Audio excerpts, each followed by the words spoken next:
Hello to all of you. आज हम MP board के प्रीवियस ईयर का क्वेश्चन पेपर देखेंगे और उसका देखने का मेन पर्पज़ ये है कि इस साल कैसे सवाल वो डिज़ाइन कर सकता है ना, उसके आगे पीछे कौन सा सवाल बन सकते हैं।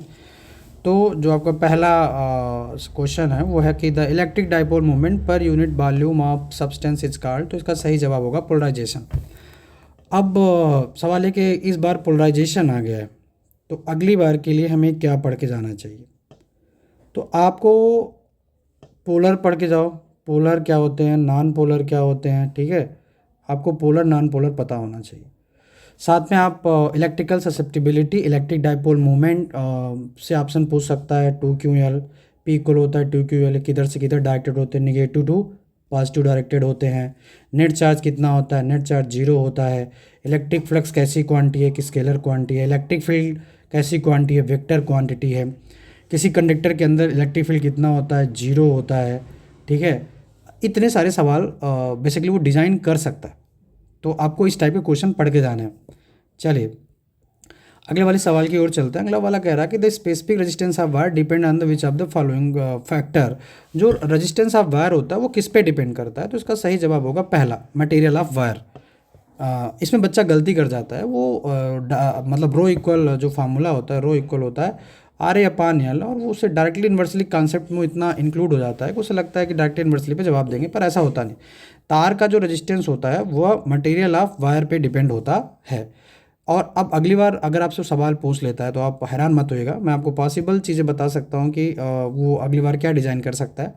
तो हो सकता है कि वो पूछ दे कि आपका रेजिस्टेंस जो होता है किस किस फैक्टर पे डिपेंड होता है। लेंथ के डायरेक्टली होता है, एरिया ऑफ क्रॉस सेक्शन के इन्वर्सली होता है। तार जितना थिक होगा रेजिस्टेंस उतना कम होगा, और जिसका भी रेजिस्टेंस ज़्यादा होगा उसकी जो कंडक्टिविटी है वो कम होगी। और अगर आप चाहते हैं कि रेजिस्टेंस कम है तो कंडक्टिविटी आपकी हाई होगी।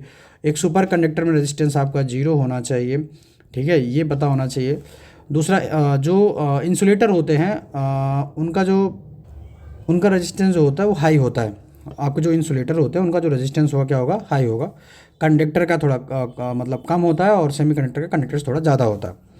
तो अब अगर मान लो इसी यूनिट से या यूनिट 2 का सवाल है, तो वो पूछ देगा किरचॉफ लॉ किस पे बेस्ड होता है। तो आपका जो किरचॉफ लॉ है, पहला लॉ हो गया। दूसरा लॉ कौन law of conservation of charge पे बेस्ड है, कौन law of conservation of energy पे बेस्ड है। आपको पता होना चाहिए व्हीटस्टोन प्रिंसिपल ज़्यादा सेंसिटिव कब होता है, और व्हीटस्टोन प्रिंसिपल होता क्या है, और ये सारी की सारी चीज़ें, ड्रिफ्ट वेलोसिटी का ऑर्डर क्या होता है, और जो इलेक्ट्रिक फील्ड का डायरेक्शन किधर से किधर होता है। इतने पॉसिबल चीज़ें हो सकते हैं जो आपको पढ़ के जाना है।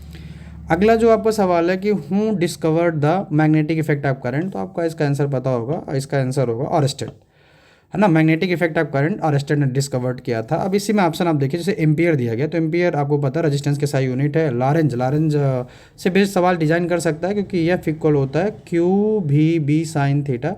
आपको लॉरेंज फोर्स पता होगा, जब किसी भी चार्ज पार्टिकल को मैग्नेटिक फील्ड में रखते हैं तो वह अपने ऊपर एक फोर्स फील करता है। अगर कोई चार्ज आपका रेस्ट पे है तो वह सिर्फ और सिर्फ इलेक्ट्रिक फील्ड प्रोड्यूस करता है, और अगर कोई भी चार्ज आपका मोशन पे है तो वह इलेक्ट्रिक फील्ड और मैग्नेटिक फील्ड दोनों प्रोड्यूस करता है। लेकिन अगर कोई भी आपका जो चार्ज है वह असलरेट हो रहा है तो वह एक इलेक्ट्रोमैग्नेटिक वेव क्रिएट करता है, ठीक है। ये 3 सवाल एमपी बोर्ड के फेवरेट रहे हैं, तो आप इन तीनों को देख के जाइएगा। अगला जो आपका सवाल डिज़ाइन किया है वो क्वेश्चन नंबर 3 है। वो कह रहा कि the correct relationship between the radius of curvature and focal length. R और एफ में ना आपका रिलेशन क्या है। तो आपको पता होगा कि जो आर होती है वो रेडियस जो होती है वो फोकल लेंथ की ट्वाइस होती है। हो सकता है आपको ट्रू फॉल्स में या कहीं भी ऐसा फिर से बना के पूछ ले, तो जो फोकल लेंथ होगी ट्रांसपोज कर दी, वो रेडियस ऑफ कर्वेचर की आधी होती है। यहाँ से आपसे मिरर फार्मूला पूछ सकता है, 1/f equal 1/u plus 1/v बोल देगा। इस बार ये रिलेशन पूछा तो अगली बार ये पूछ देगा कि बताइए इनमें कैसा रिलेशन सही है। या फिर अगला सवाल जो आपका डिज़ाइन कर सकता है वो ये कर सकता है कि आप मुझे ये बताइए कि लेंस मेकर फार्मूला, या किस लेंस की फोकल लेंथ पॉजिटिव होती है, किस लेंस की फोकल लेंथ निगेटिव होती है। बेसिकली आपको साइन कन्वेंशन बेस्ड सवाल देखने को मिल सकते हैं, है ना, किसकी पॉजिटिव किसकी नेगेटिव। तो आपको एक बार साइन कन्वेंशन देख के जाना है।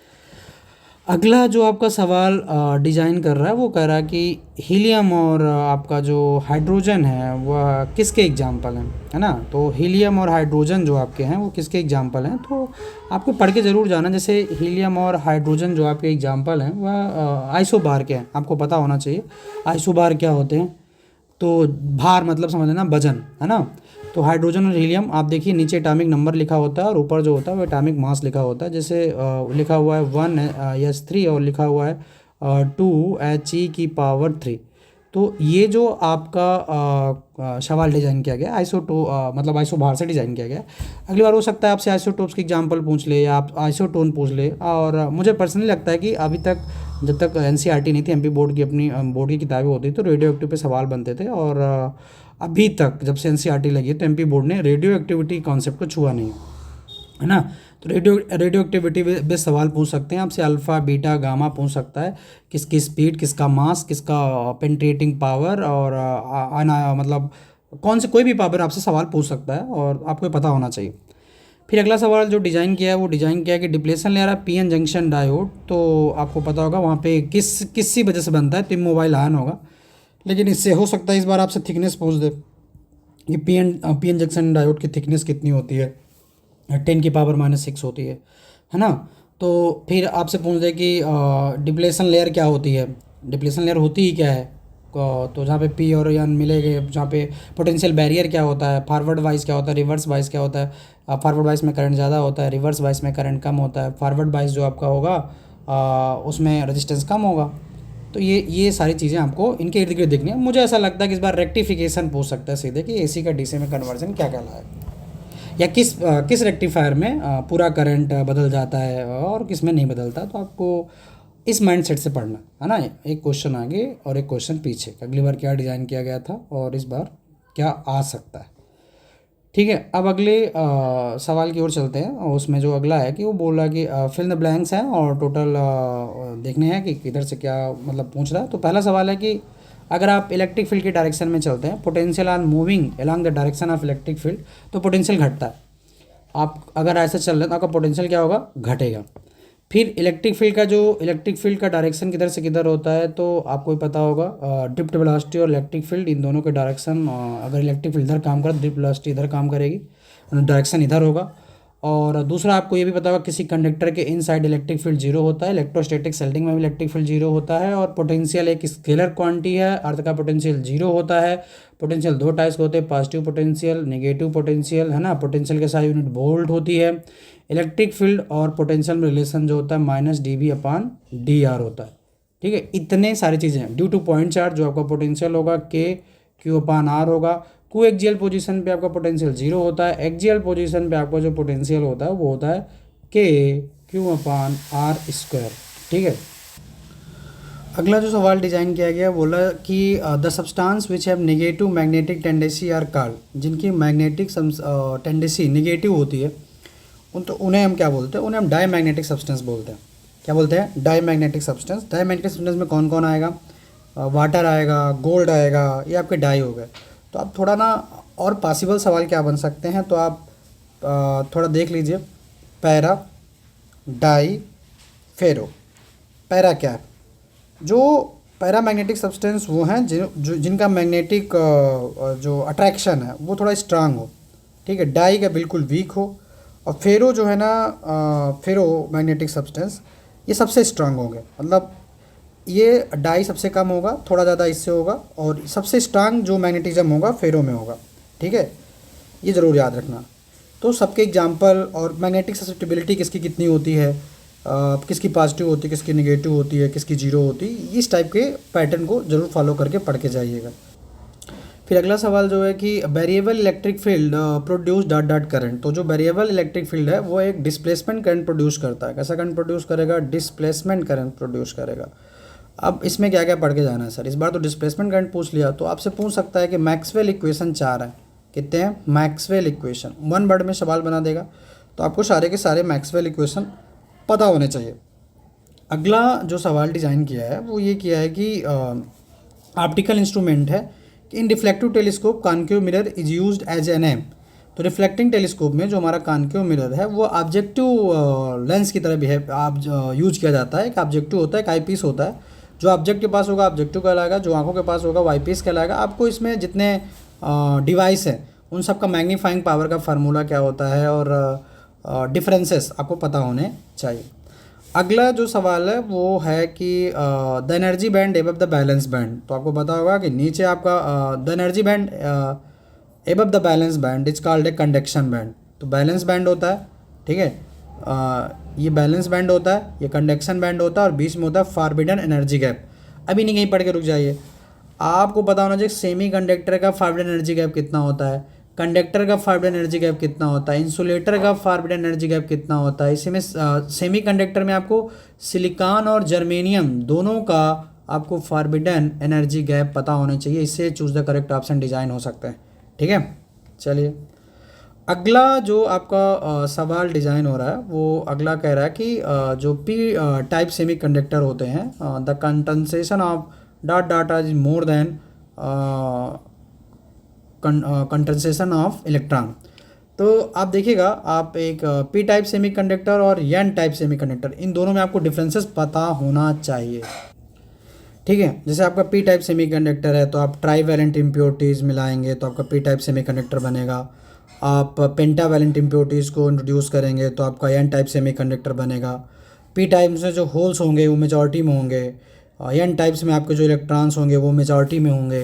तो ये सवाल शायद यही डिज़ाइन किया गया है कि in p type semiconductor the concentration of dot dot is more than the concentration of electron. Holes का कंसनट्रेशन ज़्यादा होगा as a compare to the electron, ठीक है। मतलब एन टाइप सेमी कंडक्टर में जो डोनर एनर्जी लेवल होगा वह कंडक्शन बैंड के बहुत क्लोज होगा और दूर होगा बैलेंस बैंड से, और पी टाइप सेमी कंडक्टर में जो एक्सेप्टेबल एनर्जी लेवल होगा वो बैलेंस बैंड के क्लोज होगा और दूर होगा कंडक्शन बैंड से। तो आपको अंतर पता होना चाहिए, वेरी वेरी इंपॉर्टेंट, आपको पी टाइप एन टाइप में अंतर पता होना चाहिए, ठीक है। चलिए अब अगले वाले टॉपिक पे आ जाइए। अगला जो आपका है ट्रू एंड फॉल्स है, और ट्रू फॉल्स है। The electric field inside the cavity is always zero. True है, बिल्कुल है, अभी हमने शायद ऊपर बोला भी था किसी कंडक्टर के इनसाइड जो इलेक्ट्रिक फील्ड होता है कितना होता है, जीरो होता है। तो आपको ये बात पता होना चाहिए। अगला है कि resistivity of semi conductor increase with the increase in temperature. अगर आप टेम्परेचर बढ़ाएंगे तो सेमी कंडक्टर का रेजिस्टेंस बढ़ेगा, बिल्कुल गलत बात है, फॉल्स है यह, ठीक है। दूसरा फॉल्स है, आपको पता है सेमी कंडक्टर जो होते हैं, ठीक है, एक होता है प्योर होता है, एक होता है इम्प्योर होता है। तो सिलिकॉन, जर्मेनियम, कार्बन जिनके लास्ट ऑर्बिट में 4 इलेक्ट्रॉन्स होते हैं उन्हें सेमी कंडक्टर बोलेंगे। और अगर आप टेम्परेचर बढ़ाएंगे ना तो सेमी कंडक्टर कंडक्टिविटी बढ़ेगी, और जिसकी भी कंडक्टिविटी बढ़ते है उसका रेजिस्टेंस क्या होगा, घटेगा, ये याद रखिएगा। तो ये आपका फॉल्स हो जाएगा। अगला जो आपका सवाल डिज़ाइन किया गया है वो है कि जो आपकी electromagnet the Lawrence force on a stationary charge in the magnetic field is zero. तो आपको पता होगा लॉरेंस फोर्स का फार्मूला क्या होता है, एफ इक्वल क्यू भी साइन थीटा। और बिल्कुल ये ट्रू है, अगर कोई चार्ज रेस्ट पे है, मतलब अगर वेलोसिटी ही जीरो है तो पूरा का पूरा फोर्स क्या होगा, जीरो होगा। अभी आपको मैंने ऊपर बताया था जब ऑप्शन हुआ था क्यू भी साइन थीटा। तो अगर कोई चार्ज रेस्ट पे है तो सिर्फ और सिर्फ इलेक्ट्रिक फील्ड प्रोड्यूस कर सकता है, मोशन पे है तो मैग्नेटिक फील्ड इलेक्ट्रिक फील्ड दोनों कर सकता है, और एक्सेलरेट हो रहा है तो इलेक्ट्रोमैग्नेटिक वेव क्रिएट करेगा। अगला सवाल है कि सिलिकॉन, अगला है electromagnetic wave can not propagate through any physical medium other than vacuum. बिल्कुल ये फॉल्स है, क्योंकि यहाँ पे नॉट लगा हुआ है, बच्चे गलती कर जाते हैं, आप जरूर नॉट पे फोकस किया करिए। सिलिकॉन और जर्मेनियम दोनों एग्जाम्पल हैं किसके, मतलब both are example of compound semiconductor. False है, silicon and germanium is the example of pure semiconductor. तो आपको ये बात पता होनी चाहिए, है ना। और मैं ऊपर ही बोला हूँ कि इनका थोड़ा चार्ट बना लीजिएगा और डिफरेंसेस ज़रूर पढ़िएगा। अगला जो मैच द कॉलम है वो साइंटिस्टों से बेस्ड है, तो हैरान मत होएगा कि इस बार का जो मैच द कॉलम आएगा इधर कोई थ्योरी या डेरिवेशन, उधर उनके फार्मूले लिखे होंगे। जैसे जो आपका पहला सवाल है इलेक्ट्रोस्टैटिक फोर्स, तो आपको पता है कूलॉम्स ने खोजा था, और फार्मूला होता है के Q/Q1 Q2 upon are square, ठीक है। तो इनकी दो कंडीशन पड़े रहेगा। डायरेक्शन ऑफ इंड्यूस करंट, तो direction of induce current Lenz law है, और Lenz law very very important, ठीक है। इस बार लेंज लॉ मतलब आप समझते हैं नालायक बेटा, जो इसे प्रोड्यूस करेगा उसका डायरेक्शन उसी को अपोज करेगा। इलेक्ट्रोमैग्नेटिक वेव जो है मैक्सवेल खोज रहे हैं, ठीक है। इलेक्ट्रोमैग्नेटिक वेव कौन खोज रहा है, मैक्सवेल। तो अगले वाले का मैक्सवेल हो जाएगा। मैक्सवेल के 4 इक्वेशन जरूर पढ़े रहिएगा। डबल स्लिट एक्सपेरिमेंट, तो डबल स्लिट एक्सपेरिमेंट आपका यंग कर रहे हैं, आपको यंग्स डबल स्लिट एक्सपेरिमेंट के कंडीशन, फार्मूला सब पढ़े रहिएगा। Dual nature de Broglie wave या मैटर वेव इस बार वेरी वेरी इंपॉर्टेंट है। तो अगले वाले का होगा डुअल नेचर ऑफ मैटर, तो इसका हो जाएगा आपका de Broglie. Mass energy equivalence, तो ई इक्वल हो जाएगा mc², ठीक है। इक्वल क्या जाएगा mc², जो आइंस्टीन ने दिया था। तो ये आपका मैच द कॉलम हो गया। तो मैच द कॉलम आपने देखा टोटली डिज़ाइन था मैच द कॉलम आपका, साइंटिस्टों ने क्या खोजा, ठीक है, उस पर बेस था। तो अगली बार अगर कोई इधर थ्योरी आ जाती है तो आप बिल्कुल परेशान मत होइएगा, मतलब इधर न्यूमेरिकल तो वन वर्ड में पूछ सकता है, छोटे मोटे न्यूमेरिकल्स, और मैच द कॉलम में बेसिकली फार्मूले डिज़ाइन होंगे, मुझे ऐसा लगता है। तो आप ज़रूर पढ़ के जाइएगा सारे फार्मूले। क्वेश्चन नंबर 5 है कि right answer of each question in one sentence. तो write the value of total electric flux emanating from a unit positive charge in air. तो आपको पता होगा 1/ε0 होता है, गॉस थ्योरम सबको पता है, यूनिट पॉजिटिव चार्ज की बात कर रहा है। तो आप सीधे आपको पता होगा फाई इक्वल होता है Q/ε0। तो यूनिट है तो Q की जगह पर 1 आ जाएगा, तो 1/ε0, तो 1/8.85 इंटू 10⁻⁻, जो भी इसकी वैल्यू होती -12 होती, शायद चेक कर लीजिएगा एक बार। तो जब आप इसको सॉल्व करेंगे तो समथिंग आ जाएगा 1.13 इंटू 10⁻11 इतना आता है, ठीक है। तो आपका ये आंसर सही है, आपका ये आंसर सही है, और आपका ये आंसर सही है, जो भी आप लिखना चाहें। बेसिकली गॉस थ्योरम था। इस बार एप्लीकेशन आप गॉस थ्योरम से क्वेश्चन बन सकते हैं 2 नंबर में, तो आप ज़रूर याद रखिएगा, ठीक है। चलिए अगला जो है कि write the name of instrument that measure current electric circuit. Ammeter, भाई अमीटर के बारे में आप ज़रूर याद रखिएगा। अमीटर के सारे फैक्ट मैं आपको बता देता हूँ, कोई गलती मत करेगा। अमीटर जो है वह किसी भी गैल्वेनोमीटर के साथ पैरेलल कनेक्ट होता है, और इसका रेजिस्टेंस क्या होता है, लो, है ना, जब गैल्वेनोमीटर के साथ, लेकिन किसी भी सर्किट में या सीरीज में कनेक्ट होता है। आपका जो वोल्ट मीटर होता है वो पोटेंशियल डिफरेंस मेजर करता है, या गैल्वेनोमीटर के साथ सीरीज में जुड़ता है, और इसका रेजिस्टेंस क्या होता है, हाई होता है। तो आप ज़रूर पढ़िएगा एक आइडियल मीटर का रेजिस्टेंस और एक आइडियल वोल्ट मीटर का रेजिस्टेंस क्या होता है, ठीक है। चलिए अगले वाले पे चलते हैं, अगला वाला क्या डिज़ाइन किया है। अगला वाला जो सवाल है वो कह रहा है कि write the value of power factor for a pure resistive circuit. एक पावर फैक्टर क्या होती है, तो आपको पता होगा कि आप एक फार्मूला जानते हो क्या, PAV equal VRMS into IRMS into cos phi, ठीक है, IRMS इंटू cos फाई। इसका डेरिवेशन इस साल पढ़े रहिएगा। और इसका जो अगर प्योर पावर फैक्टर आप पूछना चाहते हो, इसका पावर फैक्टर 1 होता है। एक आइडियल इंडक्टर का रेजिस्टेंस कितना होता है, इस टाइप के सवाल जरूर पढ़िएगा। सीरीज कम्बिनेशंस में कंडक्टर के क्या सेम रहता है, पैरेलल में क्या सेम रहेगा, ऐसे सवाल डिज़ाइन हो सकते हैं। अगला बेसिकली पूछ रहा है कि in which position the refracted ray inside the prism becomes parallel to base prism. तो आपसे मिनिमम जो कंडीशन होती है मिनिमम डेविएशन की वो पूछ रहा है, मतलब आपका एंगल आई एंगल ई के इक्वल होना चाहिए। आपका जब एंगल आई जो होगा इमर्जेंट एंगल के इक्वल होगा, तो उस केस में जो प्रिज्म से वाइट लाइट गुजरेगी जो ज़्यादा रिफ्लेक्ट होती है वह बेस के, ये जो बेस है ये इसके पैरेलल हो जाएगी। तो under the condition of minimum deviation refracted ray inside the prism becomes parallel to the base of prism, है ना। तो आपको मिनिमम डेविएशन की कंडीशन पता होनी चाहिए। 2 नंबर में जैसे कुलाम्स लॉ की लिमिटेशन, ओम्स लॉ की लिमिटेशन, टोटल इंटरनल रिफ्लेक्शन तो पिछले साल आया था, तो आपको मिनिमम डेविएशन की 2 कंडीशन पता होनी चाहिए। तो 2 नंबर के क्वेश्चन ऐसे डिज़ाइन होंगे। अगला है कि अगला सवाल पूछ रहा है कि which type of extrinsic semiconductor is obtain from pure semiconductor dope with trivalent. अभी मैं आपको ऊपर बता चुका हूँ, डिफरेंस जरूर पढ़ के जाइए। ट्राइवेलेंट में आपको पता होगा P टाइप बनेगा, पेंटावेलेंट में N टाइप बनेगा। P में होल्स मेजॉरिटी में होंगे और N में आपके इलेक्ट्रॉन्स मेजॉरिटी में होंगे। 2 नंबर जैसे इस बार मैं आपको सिर्फ क्वेश्चन डिस्कस करूंगा, मैं आपको ये बताना चाहता हूँ कि आप पढ़ें कैसे, क्योंकि आपके पास सोर्सेज ज़्यादा होंगे और आप उनसे आंसर देख लीजिएगा।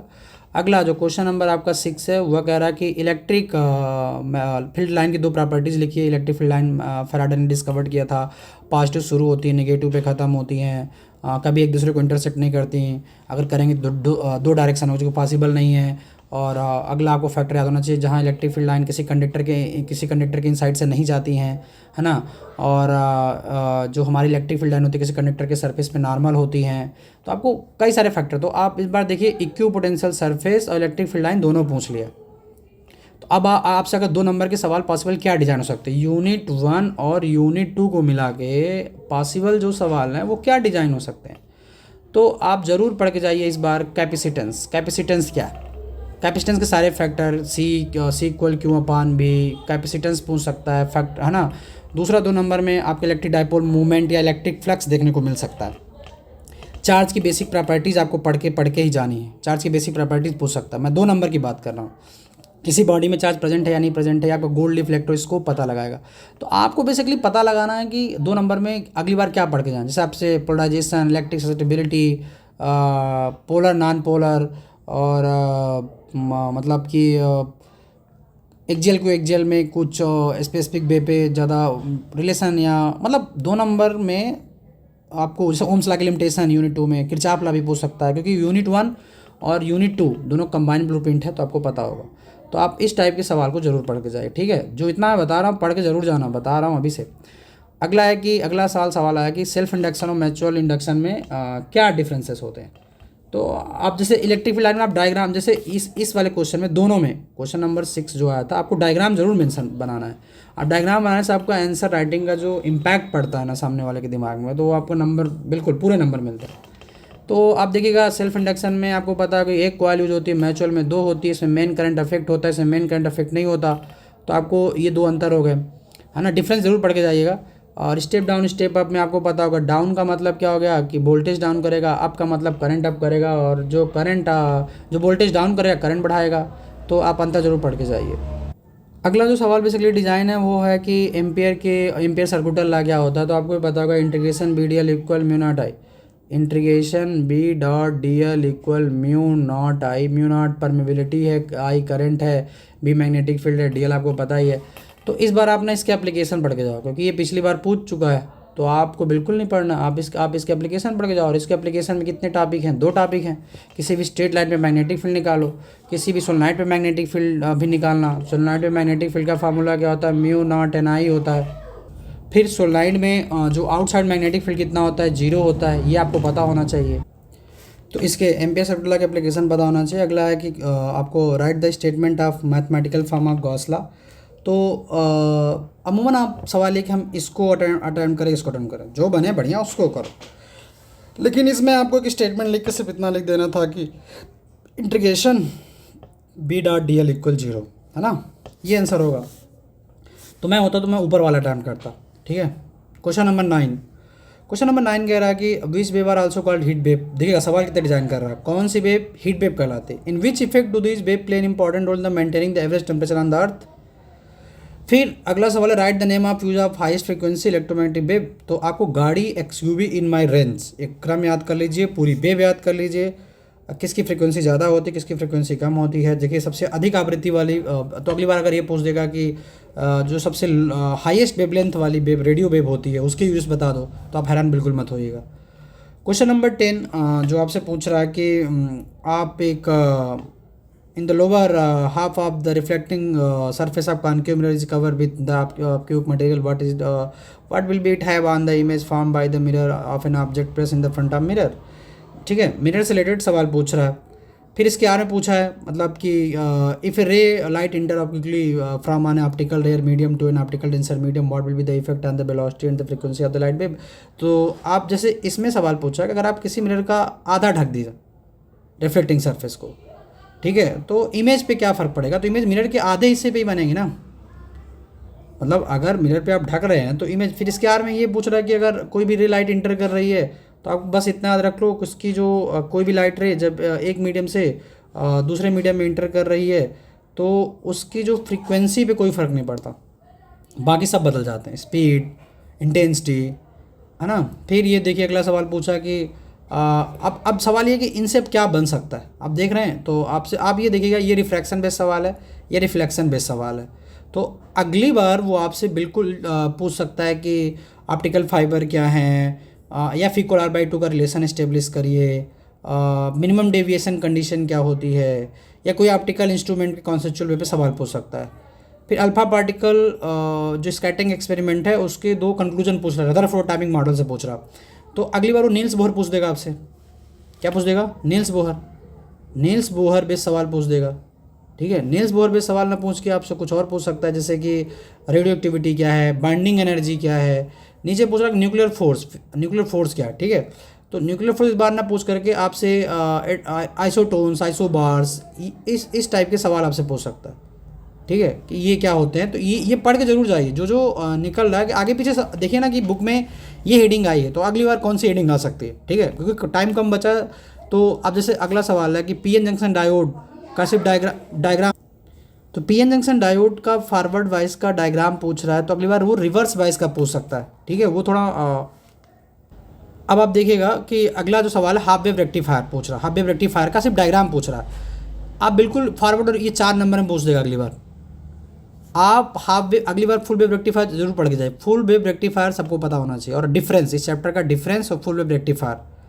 क्वेश्चन नंबर 13 आपका ईएमएफ, टर्मिनल वोल्टेज और इंटरनल रेजिस्टेंस पे रिलेशन पूछ रहा है, व्हीट स्टोन है तो किरचॉफ लॉ पूछ देगा यार, ओम्स लॉ का डेरिवेशन पूछ सकता है। यही बस पढ़ के जाइए, न्यूमेरिकल थोड़ा देखिए। अगली बार ये आपका किसी भी सोलनाइट में magnetic field B = mu naught NI, सीधे न्यूमेरिकल्स हैं, ये मैग्नेटिक के न्यूमेरिकल्स हैं। तो अब इस टाइप के सीधे 1 लेयर के न्यूमेरिकल्स हैं, सीधे आपको रख देना। एक वीडियो में लेके आऊँगा जिसमें पूरा पेपर सॉल्व कर दूंगा, क्या लिखना है और क्या नहीं लिखना है, कैसे लिखा जाता है। फिर अगले बार में ये ऑप्टिकल फाइबर जो दिया गया है कि ऑप्टिकल फाइबर क्या हो, मतलब describe the total internal reflection on the base of following point, diagram बनाना है, एप्लीकेशन लिखना है। टोटल इंटरनल रिफ्लेक्शन आ चुका है, ठीक है। तो अगली बार क्या आ सकता है, हाइगेन के प्रिंसिपल, जैसे हाइगेन की थ्योरी आई है तो इसी रे ऑप्टिक्स में आप हाइगेन के लॉ की मदद से आप रिफ्लेक्शन और रिफ्रैक्शन दोनों के लॉ प्रूव करोगे, आ सकता है। ऐसा सवाल डिज़ाइन हो जाएगा। फिर क्वेश्चन नंबर 16 जो आपका फोटॉन की प्रॉपर्टीज़ पूछी है, इस बार इस चैप्टर से डी ब्रॉगली वेव और आइंस्टीन फोटो इलेक्ट्रिक क्वेश्चन आप पढ़ के जाइए। क्वेश्चन नंबर 17 में आपका न्यूमेरिकल्स दिया गया है, ये कूलॉम्स लॉ बेस्ड है और एक कैपेसिटर का है। तो आप अब एप्लीकेशन आप गाउस थ्योरम, एक्जेल को एक्जेल बेस्ड न्यूमेरिकल्स लगा के जाइए, एनसीईआरटी के न्यूमेरिकल्स लगाइए जो सीधे लगे हुए हैं। फिर आप यहाँ पे एलसीआर पूछ लिया है ना, और यहाँ पे आपका यूनिफॉर्म मैग्नेटिक फील्ड में इलेक्ट्रोमोटिव फोर्स का डेरिवेशन पूछा है। तो इस बार इसमें आप ना एसी डायनामो पढ़ के जाओ, और 100% एसी डायनामो पढ़ के जाओ। और ये आपका ईएमएफ पूछो, फैराडे का सेकंड लॉ पढ़ के जाओ, लेंज लॉ पढ़ के जाओ, और रेसिप्रोसिटी थ्योरम पढ़ के जाओ। क्वेश्चन नंबर 19 में, क्वेश्चन नंबर 18 में, 19 में कॉम्बिनेशन ऑफ लेंस बेस्ड सवाल पूछा है, और ये आपका आया क्या, सिंपल माइक्रोस्कोप। तो आपको रिफ्लेक्टिंग टेलीस्कोप पढ़ के जाना है, और आपको कंपाउंड माइक्रोस्कोप पढ़ के जाना है, ठीक है। क्वेश्चन नंबर 20 में आपका न्यूक्लियर फिजन फ्यूजन है, तो आपको इस बार रेडियो एक्टिविटी, बाइंडिंग एनर्जी कर पढ़ के जाना है। और रदरफोर्ड मॉडल, तो रदरफोर्ड मॉडल की कमियां बताना है, और बोहर्स ने कैसे दूर किया। देखो दो मॉडल को कंबाइन कर दिया है। तो आपको बोहर मॉडल बेस्ड इस बार टोटल एनर्जी कैसे निकालोगे, हाइड्रोजन की रेडियस कैसे निकालोगे, हाइड्रोजन की वेलोसिटी कैसे निकालोगे, ऐसे सवाल पढ़ के जाने। तो अगला आर में दिया है फिजन फ्यूजन, तो binding energy, isotones, isobars, radius of nucleus, इस टाइप के पैटर्न फॉलो करेगा एमपी बोर्ड इस बार। आप पेपर के बाद मैं आपको बताऊंगा कि देखिए कैसे बताया था और आगे पीछे कैसे सवाल बनने। तो बेसिकली दिमाग में ये बिठा के चलना कि जो भी अभी पढ़े हो, जो पेपर आया उसके 2 क्वेश्चन आगे 2 क्वेश्चन पीछे जरूर कवर करके जाइए। आपको 65 + 70 में थ्योरी में कोई नहीं रोक सकता। All the best.